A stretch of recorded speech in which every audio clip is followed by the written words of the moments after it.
together, and he had a little t-shirt that said best friend. But we wanted to completely change it up this time. So the inspiration I gave Chris in the treatment was like 1950s, little boy's bedroom, cowboys and Indians theme.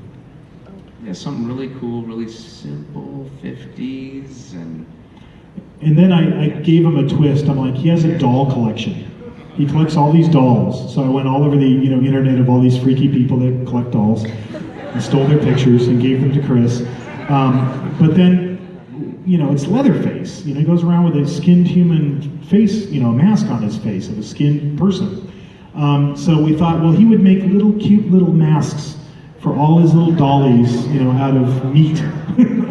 So that's why you see the model in the lower image wearing meat over her face. I thought it would be a really cool challenge for our prop people to go source all these period dolls, but then make little skinned faces that go over them. Yeah, they took that challenge. They ran with it. I've seen it. It's awesome. Yeah, it turned out really good, actually. And so like the music and everything is like this old record player and this crazy song about a broken dolly that I found from like the 30s or 20s or something. So it just gives us as designers a chance to kind of, we've done these franchises so much, and it gives us a chance to kind of lend our own creativity to the franchise. And so particularly in Chop Top's room and in Leatherface's room, that's what we're going to do. And then, the finale, I'm not going to give it away because you got to go to the maze and see it. But I just love the beginning of the film with those weird, you hear that flashbulb sound effect, the old Polaroid camera sound effect, and there's all these weird close-ups, like this one. And you just wonder, what the hell is that, You'll find out. And we'll leave it at that, I think. All right. Let's get into Halloween. So, unlike Nightmare on Elm Street and Texas Chainsaw Massacre and Friday the 13th, which we had done 3 times in the past, we've only done Halloween twice. We did it in 2009, The Life and Crimes of Michael Myers, I believe was the name of that maze. And then we did it last year. Did anybody see the maze last year?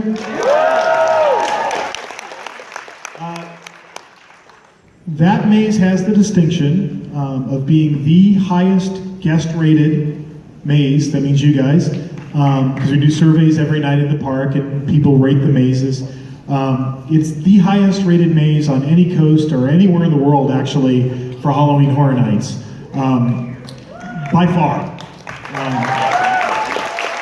Which is awesome. Because, we did it back in, 2009, the first time. And for years after that, people were like, when are you going to do Halloween again? When are you going to do Halloween again? And the fans, how many of you guys saw the original maze in 2009? Which was really cool. But, in the fans' mind, they built it up to be, I think, maybe better than it was, honestly. Or at least it was in surveys. I liked it. I thought it was really good. I thought it was good, too. But it wasn't the highest rated maze that year. Saw was. It wasn't even close to the numbers. I think this Halloween maze we did last year doubled it in terms of ratings.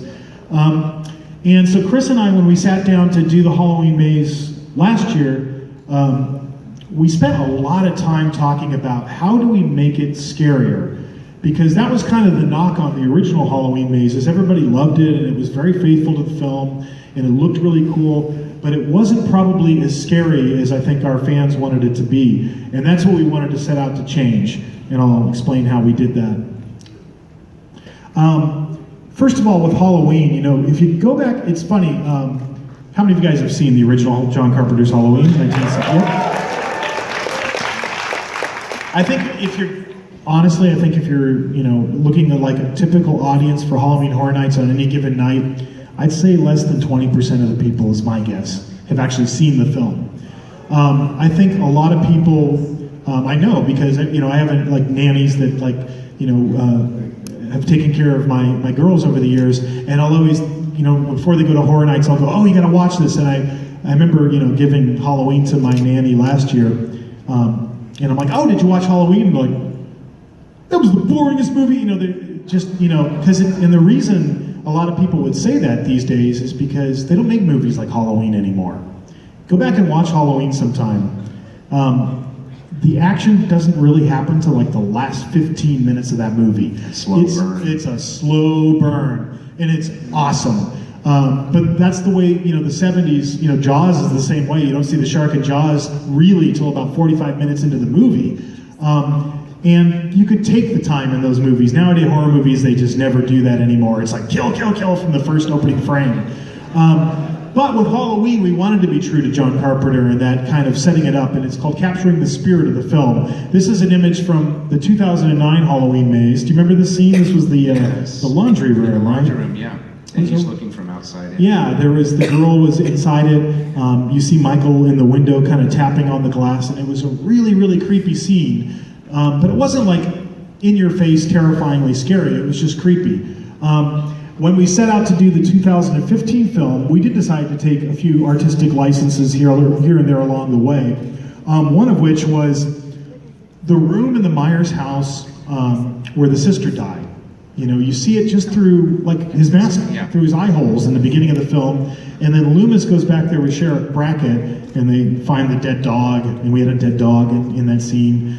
We had the smell of dead dog in that scene, but you never really get a good look at that room. So we wanted to create the room that Michael Myers came back to and do it like a shrine. And there's a couple of funny details about this. Do you remember the candles in there? Oh yeah. Remember how cool they looked, all melted? Yes. Do you remember how that came to be? Yes. The temperature in that maze. Yeah, none of those candles were melted before. Yeah, those were actual just like LED candles, which are made of an actual wax, actually. But we came in there that one day, and it was like the wax melting temperature, was probably around the same temperature as how hot it is in the mazes, because our mazes are essentially a black tint in some respects, in some ways.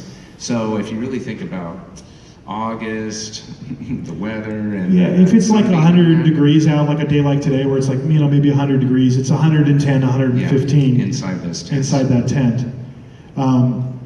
So the candles all melted, but it was a lucky accident. The other cool thing in here is that if you actually had time to look at the pictures, he had scratched the eyes off of every single picture of his sister. It was like he didn't want her, even in photographs, looking at him, which I thought was a great detail of the prop guys. But really the goal of this maze was to make it scary as hell. And this particular publicity still, I think, describes that just perfectly. To do that, when we did the Myers house, in the original maze, we set it back in the 60s, and it was all, in the 70s. Sorry, no, wait, 60s, 60s. The original, yeah. And it was perfectly clean and pristine, like a normal house. This time we set it in the 70s, after the murders had taken place, so we could do more of the quintessential ghost house. The original working title for this maze was The Ghost of Michael Myers, and that was what we were going to subtitle this particular maze. But we changed it at the last second because it just felt a little bit too, like he's not really a ghost, but he is kind of a paranormal character, because you see him behind the hedge, he turns around, Jamie Lee, she turns back and he's gone. So there were a lot of moments in that maze where you would see Michael Myers in almost a paranormal way. Riffing off of that supernatural feeling of him as well. So, but this is one of, probably in my opinion, one of the best static images that my prop guys probably have created, because here's young Michael here, and to me, every time I walked in, I was like, oh my gosh, he looks like he's about ready to leap down those stairs on top of you, and he turned out really great. Even though we changed it up, there were a couple scenes that we revisited that we did in the original maze. So I'm just going to compare and contrast, because we always try to push it and improve it and make it better. Do you remember the Ghost Michael in 2009? What was the problem for those performers? Had a problem with his sheet moving over his eyes and his registration that he had an issue seeing, actually. So he couldn't see, and his glasses would fly off his head. So even though the choking scene looked awesome, it wasn't absolutely spot on to the film. This is from last year. We canned the dialogue, it's lip sync, the actors are miming to that. Through the course of the event, these performers did this particular gag 60,000 times, but the glasses never fell off. Yeah, and how we did that was essentially he's wearing a bicycle helmet underneath the sheet, and the bicycle helmet has Velcro on it, the sheet has Velcro on it. So once we put that on in a certain way, then eyes are registered that he can see through within his glasses are also put through and attached to the helmet as well. So everything is all there and won't move. Of course, we also, in both mazes, did this particular scene because you have to do it. It's one of the most classic scenes in the franchise, and it's where he finds Judith's headstone on the bed. What was cool about last year's maze is we did all of that, but we added in the other victims that weren't there the first time we did it. So I think I have an image. There he is. There's Bob. They're upside down in the closet. And the other character was stuffed into the cupboard. But I love the fact that you could, and I don't know how many people caught this, but if you were going through and you caught it at this angle in the mirror, you actually got the reflection of the tombstone that was across from you on the bed. Let's talk a little bit about what we're going to be doing in Halloween this year, which I think it was last year we were speaking at a convention. I have to give credit, we were doing like a Q&A thing, and one of the fans asked us, "Why have you never done Halloween 2?" So now we're doing Halloween 2.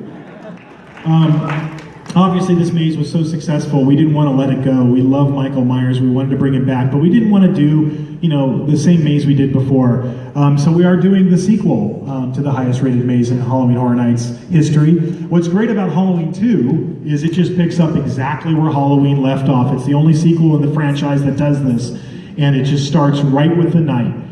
So for us, that means the facade is the Doyle house. We're going to do a really cool, audio lighting, some projection in this, so you get that moment when you're standing outside where you hear Loomis shooting Michael Myers in the upstairs window, and all of that plays out, and the dialogue he has with the neighbor, which you have to go back. I just did this maze. I did the audio the other day. It's pretty funny, the guy who plays the neighbor. "Hey, what's going on?" He's a great actor. But you're gonna get the preamble, and then you're gonna go into the Doyle house, and we're gonna pick up the start of the maze is exactly where our maze ended last year. Once they leave the Doyle house, we're gonna go out in the alley on the way to the hospital and recreate all those moments from the film, which also includes, I love this particular scene. I shot him 6 times. I shot him in the heart. He's not human. Yes. So you're going to get to see that as you're going through the alley, looking through a fence. You get the little tableau of Loomis and Sheriff Brackett. And then, of course, the bulk of the maze takes place at the Haddonfield Memorial Hospital, which Chris Hell has to build, which is being built right now. Yes. Yeah. It's turning out really good. Trying to really capture that 1970s feeling in there in that hospital, and with all laminates and troweling on the walls and colorations and everything. We're really studied this film in its details, actually, to really pull this thing off. So you'll be walking exactly through the film in these steps that Michael took. And that means we're going to, also touch on the Festival of Samhain. Anybody know what Samhain means? Yeah, it's the ancient, I think Druid, actually, going back to those days, festival of Halloween. It's the thing that's you see Michael Myers painted in blood in Halloween 2. So you're gonna see that as you're going through the maze, and then we're gonna pay it off in a way that I'm going to keep secret at the end. But we're also going to, of course, do all of the iconic kills that are famous in Halloween 2. Michael Myers gets creative in this maze. He doesn't just use a butcher knife. He uses a hypodermic needle, he uses a hammer, he uses a scalpel. So all of those kills that are famous in that movie, you're going to see every single one of them, I believe. Just like in Friday the 13th, like we looked at earlier, some of those iconic kills. Those are really important to us, so we're plugging some of those in here as well. Last year, Chris and I, we wanted to come up with a kind of an original twist. You know what I'm talking about, the mirror maze, at the very end where you walk in and this Michael Myers is everywhere. I love that scene. I actually performed in there one night. Really quick, 2 funny things about that scene. One night I went to wardrobe and costume and I got dressed up as Michael Myers and I just showed up at the maze and I'm like, I'm just going to go act in this scene for a while. And I figured out that if you did the scare a certain way, you could make people go in circles. And they couldn't get out. And I kept seeing the same people like, 6 times. They're like, how do we get out of here? And then, the supervisors came and they're like, you're really screwing things up. And I was like, okay, I'll leave. But it was really fun because by the end they were like crawling on the ground, crying hysterically. And the other funny thing is, my 3-year-old daughter, Izzy, she kept wanting to see what Daddy does for a living. And I did this interview for NPR about this last year. So my wife was like, we're going to bring her down, maybe we can go on Despicable Me or something. I'm like, okay. And we were in between the events nights. It was in the middle of the event. And we thought it was going to rain, so all of the bodies were covered. Everything was covered. And I thought, well, after all, it's just a house, If all the bloody stuff's covered, then I think it's okay. I'll take her through, And she went up and looked at it. I'm like, look, it's a minion. And she went, bam. And she went right back to the street decor and the skeletons. And I was like, all right, come with me. I'm going to take you through Halloween. And I took her through the whole maze. And, it was just a scary little spooky house. No blood, no gore. And we get to that final scene, and I forgot, oh, damn. There's like a million Michael Myers in this scene. And she just stopped in her tracks, and she just went, who's that? It's one of those, like, parental, decisions you have to make. And I was like, that's Michael Myers, honey. And she looks at him and she goes, I love all the Michael Myers. and she hugged every single one of them. And she went to the knife and went, owie, owie, owie. And I filmed it all, of course, because it was awesome. So we had the finale last year. It was an original take. Chris and I decided with this maze, we would do it again. We would come up with our own original spin that suggests that you can't kill the boogeyman. The boogeyman is everywhere. I'm not going to tell you a thing about it. It is inspired by something in the Halloween movies, Halloween 2 in particular. Not technically in the movie, kind of, sort of in the movie, but you'll just have to wait and see what we're talking about when Halloween Horror Nights opens. All right. All right. Before I know we have to finish up because the gentlemen from Oingo Boingo are going to be playing, and I believe they need to load in right about now. So I'm going to do really quick. Just wanted to say thank you to all the fans of Halloween Horror Nights. You guys are amazing. Thank you so much. We greatly appreciate it. Thank you. We're so lucky that you guys are so passionate about this event. It constantly keeps Chris and I pushing to make it better and better and better. I think when we fully announce the lineup, we still have more mazes to announce. Hopefully starting this week coming up. I think you'll be thrilled. But as a thank you, we do want to give away, we're going to give away some frontline tickets. And even though it doesn't say this on the certificate here, we'll do an exclusive behind the scenes tour with us. So you can also do that before the event and see the mazes unlike anybody else sees it. I'm going to do this in the form of a trivia question, okay? It's going to be related to what we just talked about. I'm going to just go with the first hand I see up. Please don't shout it out or I will rip that to shreds and nobody gets anything. And you know I've done it before, so don't push me. Let's do a Nightmare on Elm Street trivia, okay? All right, thinking Nightmare on Elm Street. First hand I see go up, I'm going to call on them. Please don't yell it out. In the 1984 Nightmare on Elm Street movie, when Nancy is falling asleep, she's watching television. What horror movie is on television that Nancy's watching? All the way in the back, you. Yeah. Evil Dead. Evil Dead is right. All right. Come on up.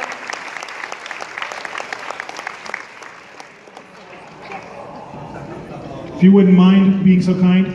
There's contact information on there. Our people will get in touch with you and your guest will get the front of line tickets, and you'll get to experience Halloween Horror Nights and an exclusive behind-the-scenes maze tour. Give it up for them. Hey, I just want you guys to know I tested the people from Midsummer Scream backstage on that question. None of them got it right, so congratulations. Wow. Hey, thank you guys so much for being fans of Halloween Horror Nights. We love you. Stay for tonight's party. It's going to be awesome. And we'll see you around. Thank you very much.